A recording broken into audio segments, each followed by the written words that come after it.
সুখ শান্তি আর সমৃদ্ধিতে ভরে উঠুক আপনাদের জীবন। হ্যালো গাইস, আসসালামু আলাইকুম। Welcome my back to my page Fayaz ব্লগে সবাইকে ওয়েলকাম। আশা করি আপনারা সবাই অনেক অনেক ভালো আছেন। ফায়াজ ব্লগের পক্ষ থেকে সবাইকে জানাই শুভ নববর্ষ। পহেলা বৈশাখ বলে কথা, আর আমি ঘুরতে যাব না তা কি আর হয়? তাই তো আর দেরি না করে আমরা পরিবারের সবাই মিলে রওনা হয়ে গেলাম বর্ষবরণ উদযাপন করতে। ফায়াজের পাপা আর সাফারা মা তো সকাল থেকেই বর্ষবরণ শুরু করে দিছে। আমার সাফারা মা চলে গেছে তার স্কুলে বর্ষবরণ অনুষ্ঠানে, আর ফায়াজের পাপা চলে গেছে তার রেলিতে। এই যে দেখুন, ফায়াজের পাপা রেলি থেকে কতই না মজা করেছে, কিন্তু আমি ফায়াজ পাপা ছোট, তাই তো ফায়াজের পাপার সাথে যেতে পারিনি। ফায়াজের পাপা তো অনেক মজা করে। যাই হোক, আমি যেখানেই যাই না কেন, যাই কিছু করি না কেন, আমার মূল উদ্দেশ্যই হলো আপনাদের সাথে শেয়ার করা। আপনাদের সাথে শেয়ার না করলে আমার তো একদমই চলবে না। আর বর্ষবরণ করতে আমি কোথায় কোথায় গেলাম, তাহলে আমার সম্পূর্ণ ভিডিওটাই দেখতে হবে, একদম স্কিপ করা যাবে না। তাই তো আর দেরি না করে রওনা হয়ে গেলাম জামালপুর ফৌজদারি বালুরচরের উদ্দেশ্যে। আর বালুরচরে যাওয়ার মূল উদ্দেশ্য হলো ওখানে নাকি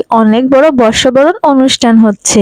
তাই তো দেরি না করে আমরা চলে গেলাম সেই বর্ষবরণ অনুষ্ঠান দেখতে। আর কথা বলতে বলতে এই যে দেখুন, আমরা চলে এসেছি সেই কাঙ্ক্ষিত বালুরচর। আর এখানে এসেই দেখি পহেলা বৈশাখের গান হচ্ছে, আর সেই গান শুনে তো আমি নাচতে শুরু করছি। আমার সাথে আমার সাফারা মাও নাচা শুরু করে দিয়েছে। আর আমার ফায়াজ পাপা তো নাচর বান্দা, সে তো এই সবগুলা বেলুনি তার লাগবে, সে তো কোনোভাবেই এটা ছাড়বে না। এরপর আমরা কিছুক্ষণ দাঁড়িয়ে থাকলাম, দাঁড়িয়ে থেকে পহেলা বৈশাখের গান শুনলাম, তারপর আবার রওনা হয়ে গেলাম সেই বালুরচরের উদ্দেশ্যে। এই জায়গাতে বারবার আসার কারণ একটাই, সেটা হলো খোলামেলা পরিবেশ। আর খোলামেলা পরিবেশ আমার ভীষণ পছন্দ। এখানে কার কার আমার মতো এমন খোলামেলা নিরিবিলি পরিবেশ ভালো লাগে অবশ্যই কমেন্টে জানাবে। আর এই যে দেখুন, সাফারা বাবা আর সাফারা মা আমাকে রেখে তো তারা অনেক দূর চলে গেছে, আর আমার ফায়াজ পাপা তো তার মনের মতো দৌড়াদৌড়ি শুরু করে দিয়েছে। বালুরচরে আসছি আর আমার শাড়ির আঁচল ওড়াবো না তা কি আর হয়? তাই তো আমি আমার শাড়ির আঁচলটা বাতাসে উড়িয়ে দিলাম।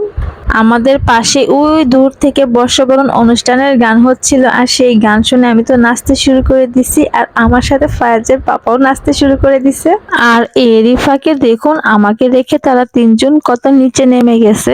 নাচানাচি শেষ করে আমরা অনেক অনেক ভিডিও বানাইছি, ছবি উঠাইছি, যেগুলো আপনাদের সাথে অলরেডি আমি শেয়ার করছি। আর কখন যে বিকাল গড়িয়ে সন্ধ্যা নেমে এসেছে আমি তো বুঝতেই পারিনি। আজকের ব্লগ আমাদের এই পর্যন্ত। এখন আমাদের বিদায় নেওয়ার পালা। আবার চলে আসবো আপনাদের মাঝে নতুন আরো একটি ব্লগ নিয়ে।